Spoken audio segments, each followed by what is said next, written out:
তোমার একটা সেলিব্রেশন নিয়ে আমি মোহনবাগান সমর্থকদের মধ্যে অনেকটা দুঃখ দেখেছি। সেটা হচ্ছে কেরালার একটা ম্যাচ জিতে তুমি গ্যালারির দিকে অত্যন্ত অ্যাগ্রেসিভ ওয়েতে কামান বলতে বলতে যাচ্ছ। একটু অনেকেই বলেছে প্রীতম বোধহয় মোহনবাগানকে হেট করতে শুরু করে দিয়েছে বা সাপোর্টারদের দেখানোর জন্য এরা করেছে ইত্যাদি ইত্যাদি। তুমি একটু ব্যাখ্যাটা দাও। আমাদের অ্যাওয়ে গ্যালারি কোন দিকটা বসে?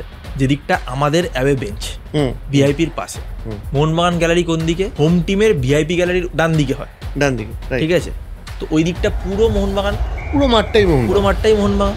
আমার যদি সেলিব্রেশন করার থাকতো তাহলে তো আমি ওখানে গিয়ে করতে পারতাম বা পুরো মাঠটা ঘুরে করতে পারতাম। আমি পার্টিকুলার ওই জায়গাটাতে দাঁড়িয়ে কেন আমি বললাম যে আমাদের যে কেরালার যে ফ্যান্সেরা তারা এভরি ম্যাচে যায়, প্রচুর প্যাশনেট, লাইক মোহনবাগানের ফ্যান্সদের মধ্যে এভরি ম্যাচে যায়। তো ওরা পার্টিকুলারলি ওই জায়গাটায় চুপচাপ বসেছিল, কারণ ওদেরও একটা ভয় ছিল যে এত মোহনবাগান সাপোর্টার যদি আমরা সেলিব্রেশন করি। তো তখন আমি ওদেরকে গিয়ে উৎসাহিত করি। আমার এটা কর্তব্য যে আমার টিমের যে সাপোর্টাররা আছে তারা যেন এনজয় করে এই জয়টা, একদম, নট এগেনস্ট মোহনবাগান।